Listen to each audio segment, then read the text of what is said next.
shoulder arthritis, you want to do the pendulum swing. So you can see this is the image up top. This is a normal shoulder, and as your arthritis gets worse, it starts to deteriorate and basically erode your shoulder joint, and it looks like a mess out here at number 4, right? So you got to do the pendulum swing. Here's a pendulum swing. Find a chair, and then you're going to sit like this, right? And I'm going to do it for this shoulder right here. So what you're going to do is just let it hang.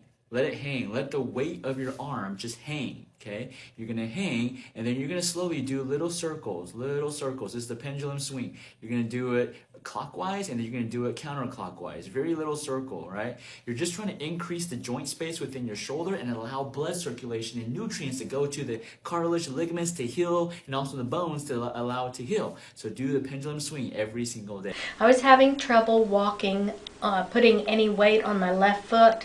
I'd been to a podiatrist, I'd been to orthopedic doctor, and no one could find any problems. They did MRI, they did some other testing, and they didn't know why I couldn't, so they suggested I try acupuncture, and I was a little bit nervous. I don't like needles, I don't like pain, but I was in pain. So I said, okay, I will try acupuncture, and I came.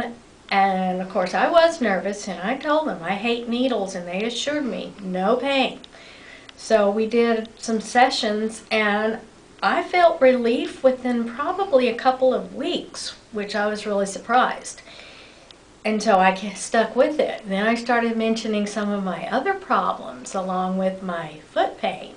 And so now I've gotten relief from headaches, from sinus trouble, and I'm a believer. Not only am I a believer, my husband, who was skeptical, believed enough in it that he encourages me to come and keep my appointments.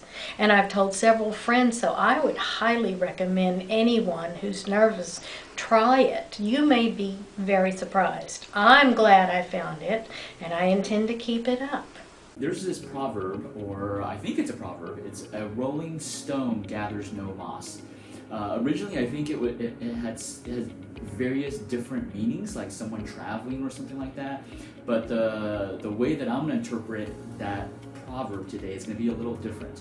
So a rolling stone doesn't gather moss means if the stone keeps on moving, there's no way it's going to, when it rolls down, it's not going to start growing moss.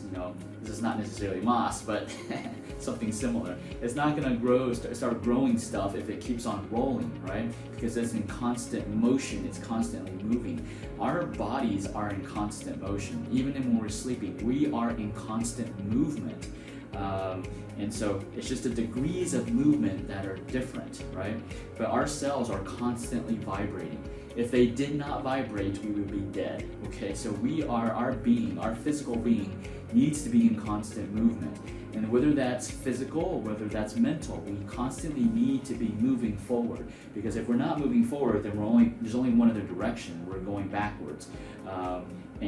Or you're staying still. Still, eventually, you start to grow moss, right? That's why a rolling stone or a rolling rock does not grow moss, because it keeps on moving. But if you start growing moss, then that means you haven't been moving, whether it's physically or whether it's mentally. And people say we have cobwebs in our brain. Well, that's because you're not moving your brain. You're not challenging your brain. You're maybe just a vegetable sitting on the couch watching TV. You're not really stimulating your brain. Stimulating your brain is memory, learn new things, memorize things, retain things. All the things we didn't like when we were in school, okay? Those things are actually what stimulates your brain, make you think about problem solving. Those is how to move your brain. Because if you don't move your brain's going to start growing moss, right? And so, it's crucial. Everybody, we all are not immune to all of these things. Like everything that I'm sharing with you every 5 days a week, I personally have to do myself. Otherwise, I will start growing moss in my joints. I will start growing moss in my brain, right? And so, it's important we have to maintain that. We have to build that habit and maintain that discipline. So, some people, they're like, they're all or nothing. It's like if they do a full workout, they either do a full workout or they do nothing. And if they don't have time to do a full workout, then they do nothing.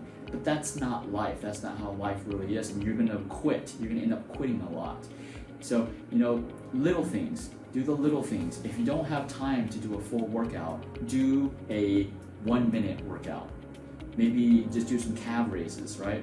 I do calf raises. I'm up to 100 calf raises every single day, 7 days a week.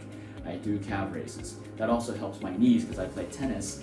But there's certain things that you can do. Maybe just do 30 push-ups every single day. How long does it take you to do 30 push-ups? Less than 5 minutes, right?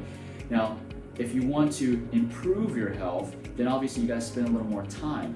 But on those days that maybe you don't feel like you want to do it, or you're just lazy, or you just don't have time, spend 5 minutes. 5 minutes. Use your own body weight. There's no excuse. You don't need any bands. You don't need any dumbbells. Just do it, right?